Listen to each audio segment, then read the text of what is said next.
ឥឡូវនេះវាសនារបស់លោកថាក់សិនឈិនវត្តណាវាសនារបស់លោកថាក់សិនឈិនវត្តកំពុងតែមានវាសនាមិនល្អតុលាការកំពូលថៃបានកាត់សេចក្តីឲ្យលោកថាក់សិនសងពន្ធដារដែលលោកបានលក់ក្រុមហ៊ុនឈិនវត្ត Telecom ទៅឲ្យសិង្ហបុរីហើយក្នុងការដែលលក់ណាក្នុងការដែលលក់ក្រុ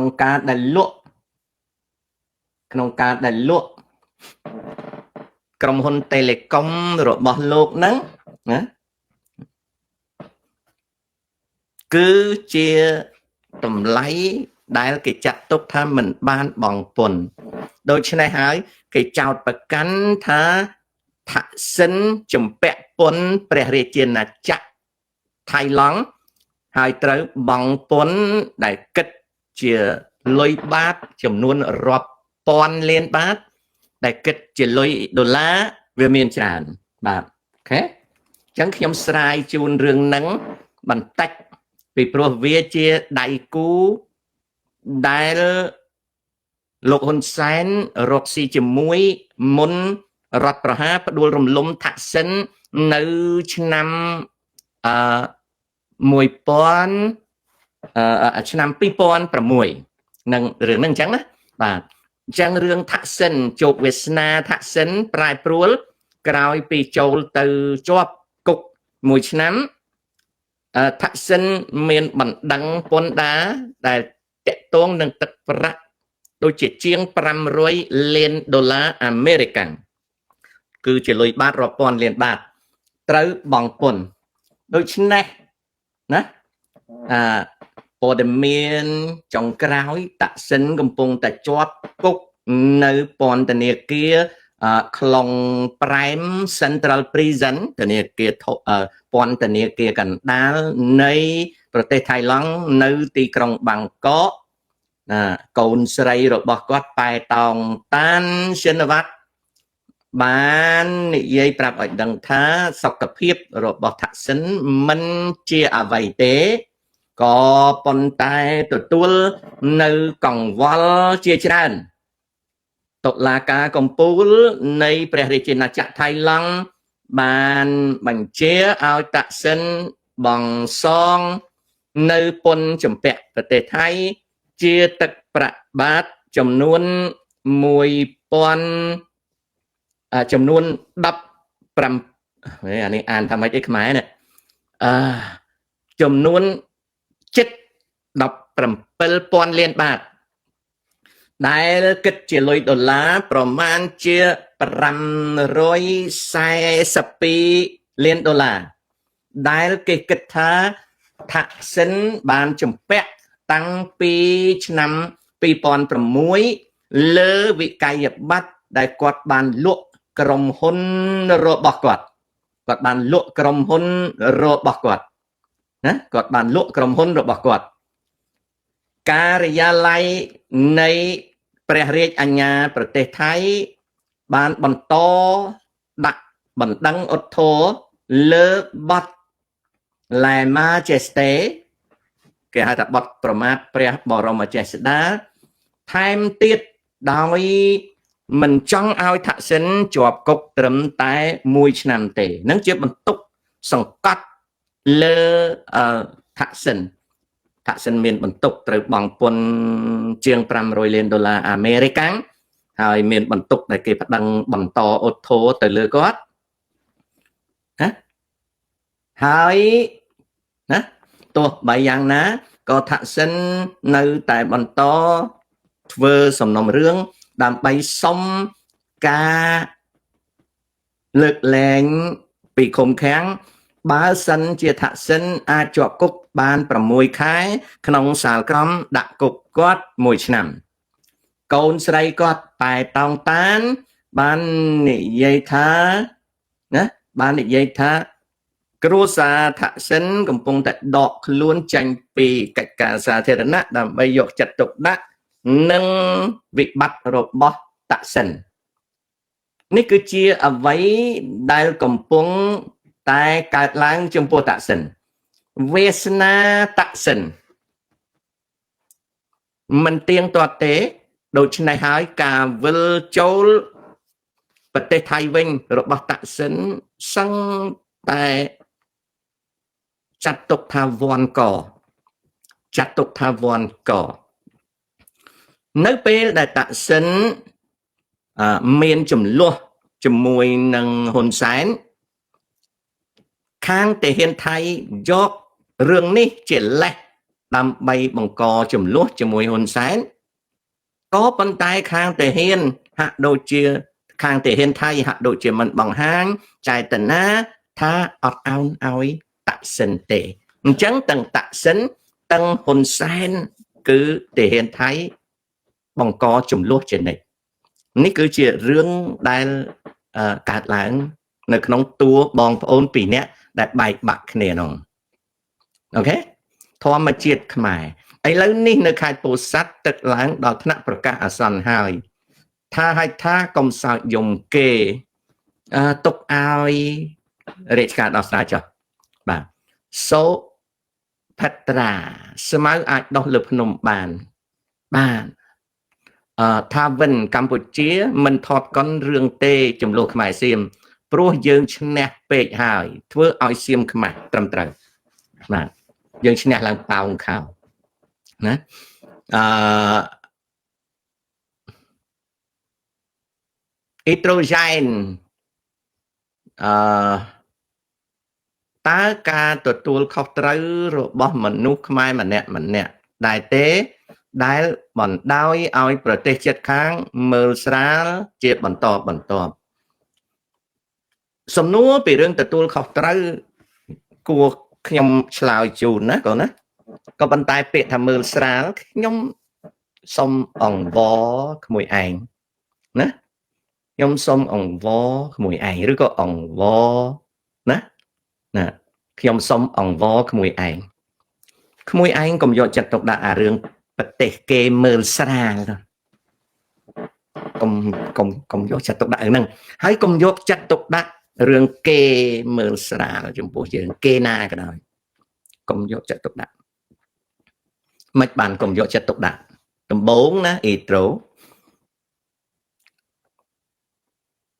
បើសិនជាគេមើលស្រាលឬមើលងាយយើងគួរត្រេកអរហើយយកការមើលស្រាលមើលងាយយើងជាកម្លាំងក្នុងការតស៊ូកសាងជីវិតរបស់យើងបើជនជាតិចិត្តខាងមើលងាយយើងគួរយកការមើលងាយជាកម្លាំងនៃការកសាងប្រទេសកសាងខ្លួនយើងអ្នកដែលតូចចិត្តតូចថ្លើមនឹងគេមើលងាយគឺជាជនបរាជ័យអញ្ចឹងបើក្មួយមិនចង់បរាជ័យបើកម្ពុជាមិនចង់រស់នៅជាប្រទេសបរាជ័យកុំឈឺចាប់នឹងគេមើលងាយខ្ញុំឲ្យឧទាហរណ៍ប្រទេសកូរ៉េខាងត្បូងពីឆ្នាំ1953មកត្រូវបានប្រទេសជប៉ុនមើលងាយយ៉ាងខ្លាំងក៏ប៉ុន្តែឥឡូវនេះប្រទេសជប៉ុនក៏ត្រូវបិទមាត់ដោយសារសេចក្តីរីកចម្រើនរបស់កូរ៉េខាងត្បូងខ្លាំងក្លាសឹងតែអាចថាស្មើគ្នាជាមួយជប៉ុនខាងជីវភាព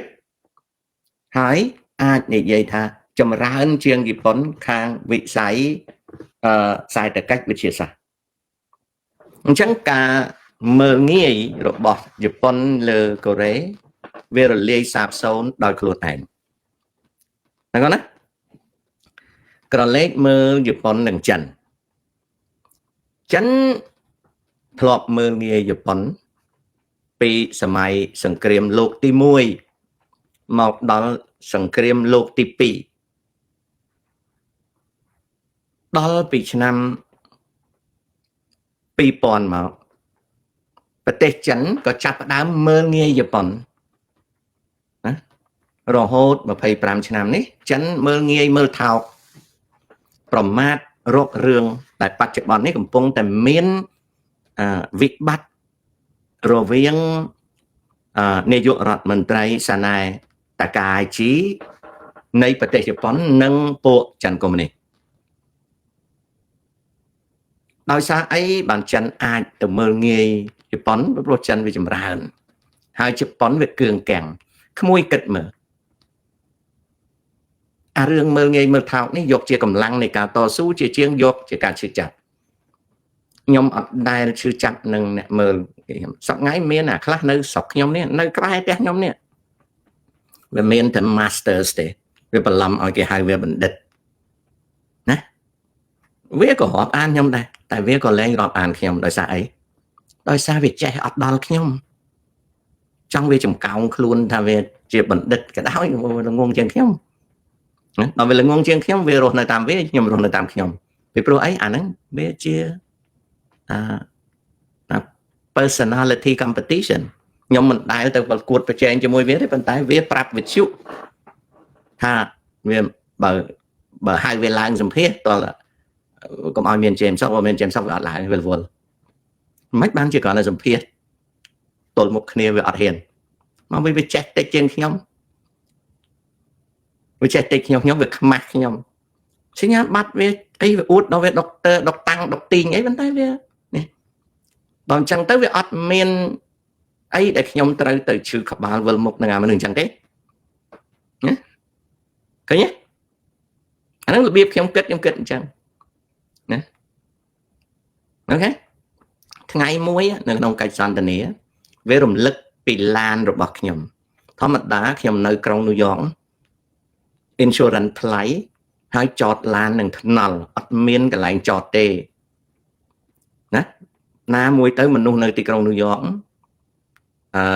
ភាគច្រើនបំផុតជួលផ្ទះល្វែងនៅរីឯអ្នកដែលមានផ្ទះនៅកន្លែងចតឡានក៏សឹងតែចតមិនបានឡាន2ឬក៏មិនបានឡាន3ទេអញ្ចឹងពេលមានផ្ទះមានលបែងជួនកាលចតឡាននៅនឹងថ្នល់ចំណែកអ្នកដែលរស់នៅក្នុងផ្ទះល្វែងចតឡាននឹងថ្នល់អញ្ចឹងនៅញូវយ៉កមិនសូវមានអ្នកទិញឡានថ្មីទេគេទិញឡានចាស់ដើម្បីបន្ទាប insurance បន្ទាបការធានារ៉ាប់រងគេទិញការធានារ៉ាប់រងតែមកជាងហៀងទេពីព្រោះ insurance វាថ្លៃណាស់នៅញូវយ៉ក City អញ្ចឹងថ្ងៃមួយសន្ទនាគ្នាគេរំលឹកអំពីឡានខ្ញុំកាលហ្នឹងខ្ញុំបើក Maxima Nissan Maxima គេរំលឹកពីឡានខ្ញុំវាចាស់គេរំលឹកនៅក្នុងកិច្ចសន្ទនាមួយនៃការជួបជុំគ្នា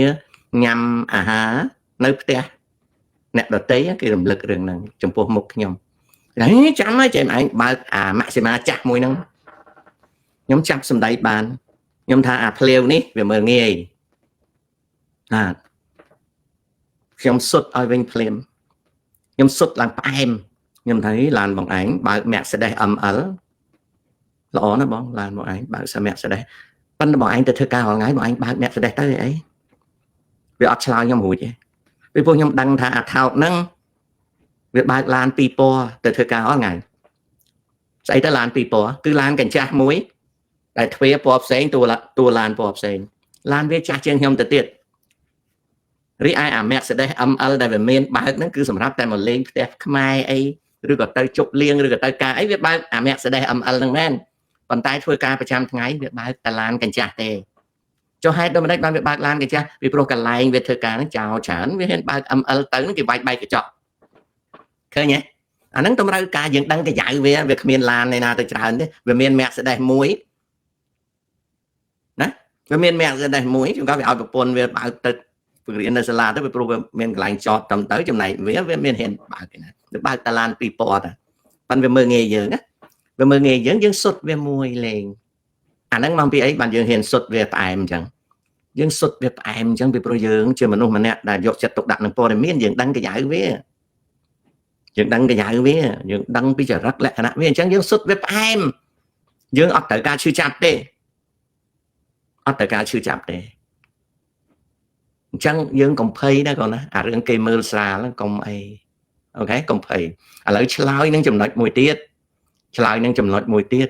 ថាតើណាថាតើខ្មែរម្នាក់ណាគួរមានការទទួលខុសត្រូវដូចម្ដេចចំពោះវាសនាប្រទេសជាតិខ្ញុំបានជម្រាបឲ្យថាមនុស្សយើងម្នាក់គឺជាសរសៃអំបោះ ដែលយកទៅត្បាញទៅជាក្រណាត់មួយកៃហៅថាជាតិអញ្ចឹងយើងជា fabric of the nation យើងជាក្រណាត់ជាតិណាបើវារហែកវាពុកវាផុយគឺមកពីសរសៃអំបោះវាមកពីសរសៃអំបោះដូច្នេះហើយវត្ថុដែលយើងកលេចមើលពីការទទួលខុសត្រូវចំពោះប្រទេសជាតិមានពីរបែបមួយយ៉ាងយើងត្រូវកសាងខ្លួនដោយរៀនរកសន្សំវិនិយោគនៅក្នុងស្មារតីនៃការរៀនរកសន្សំវិនិយោគគឺយើងត្រូវយល់ឲ្យបានច្រើនជាទីបំផុតអំពីសេដ្ឋកិច្ចនៃប្រយោជន៍ខ្លួនគេហៅថា economic of self interest ណា economic of self interest យើងត្រូវយល់ដឹងឲ្យបានច្រើនពីសេដ្ឋកិច្ចនៃប្រយោជន៍ខ្លួន self interest យើងខំប្រឹងរៀនរកសន្សំវិនិយោគ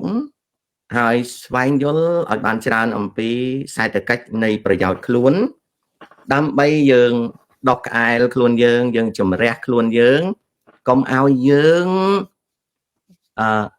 ជាប់ទៅក្នុងសេដ្ឋកិច្ចនៃអាត្មានិយមនៅក្នុងបរិបទនៃពាក្យពីរម៉ាត់ពាក្យមួយហៅថាប្រយោជន៍ខ្លួនស្មើនឹងពាក្យថា self interest ហើយពាក្យមួយទៀតហៅថាអាត្មានិយម selfishness អាត្មានិយមវាបង្កើតអវិជ្ជមានក្នុងសង្គមមនុស្សកាលណាមានអាត្មានិយមគឺអាត្មានិយមវាបង្កើតនៅអវិជ្ជមានបង្កើតនៅភាពក្តៅក្រហាយទុក្ខវេទនាណាចំណែកឯប្រយោជន៍ខ្លួន self interest វាបង្កើតនៅសុខដុមរមនាក្នុងសង្គមមនុស្សនៅក្នុងបរិបទនៃភាសាខ្មែរអាត្មានិយមយើងងាយយល់ក៏ប៉ុន្តែនៅក្នុងបរិបទនៃប្រយោជន៍ខ្លួនយើងមិនសូវយល់ទេយើងយល់តិចណាស់ហើយជួនកាលយើងគិតថាប្រយោជន៍ផ្ទាល់ខ្លួនយើងគឺជាអាត្មានិយមមែនទេមិនមែនទេ